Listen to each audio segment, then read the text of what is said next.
la seconda serie, i blocchi di partenza. In corsia 1 Arianna Casarotto, Città Sport Vicenza. La 2 Sofia Guigiaro, Team Veneto. Corsia numero 3 Diletta Goglia, Delfinia, Team Piceno.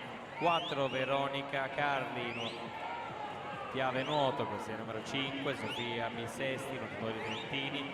Alla 6 Anita Lazzei, Nuoto Club Brebbia. Alla 7 Maddalena Colla, Fondazione Bentigodi. Corsia numero 8 Lucrezia Rossi, The Hacker Team.